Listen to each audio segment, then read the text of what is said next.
بعد پھر سورت ملانی ہے. سورت ملانے کے بعد ہم رکوع کریں گے.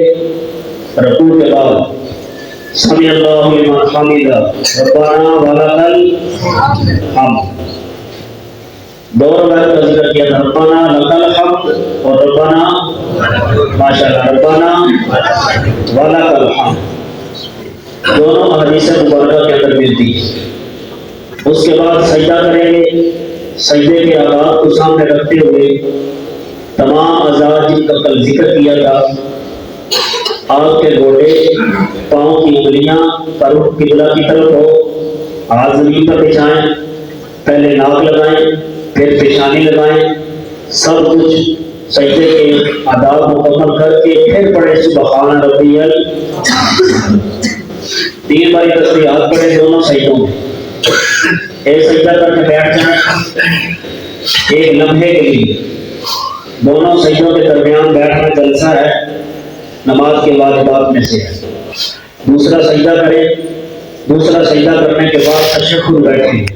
دوسری رکعت کا یہ پہلا 2 رکعتوں کا یہ پہلا تشہد ہے اور ایک ہی تشہد ہے, اس میں 2 رکعت پڑھ رہے ہیں. التحیات مکمل پڑھیں گے وَلِلْمُؤْمِنِينَ يَوْمَ يَقُومُ الْحِسَابُ تک. اس کے بعد کیا کریں گے؟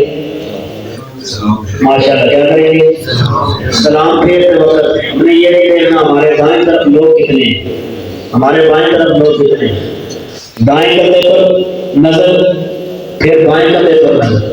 اس سے السلام علیکم ورحمۃ اللہ, یہ جو سب سے آگے نکل کر سلام پھیرنا اس کا ذکر نہیں.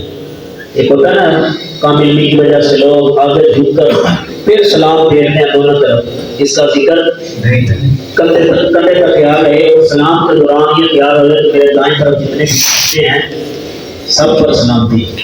دل کے ارادے کا نام ارادہ ہونا چاہیے. ہم نے یہ 2 رکعات مکمل کی ہیں فجر کی سنتوں کی. فجر کی اور سنتوں کی فضیلت کتنی ہے.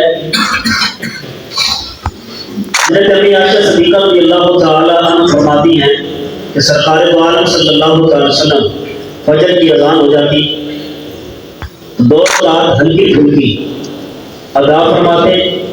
جب مسجد نبوی کے اندر صحابہ کا مجمع کثیر تعداد کے اندر ہو جاتا, آپ اپنے حجرہ مبارک سے پردہ ہٹا کر دیکھتے, پھر مسجد نبوی میں تشریف لاتے, آ کر فجر کی نماز ادا کرتے, باجماعت ادا کرتے اور صحابہ حضور کی ابتدا میں نماز فجر پڑھتے.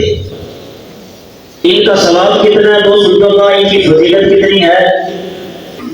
آقا کریم صلی اللہ علیہ وسلم کا فرمان مبارک ہے الدنیا وما فیہا, کہ دنیا کائنات کی تمام چیزیں جتنی بھی ہیں سب کو ایک پلڑے میں رکھ دیا جائے, اور یہ 2 سنتیں ایک پلڑے میں رکھ دی جائیں تو کائنات کی ہر چیز ہلکی پڑے گی, سنتوں کا ثواب ان کی اتنی فضیلت ہے.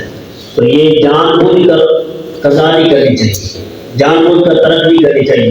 صحابہ کا کیا معلوم تھا, فرضوں سے پہلے ادا کیا کرتے تھے, فرضوں سے پہلے ادا کیا کرتے تھے.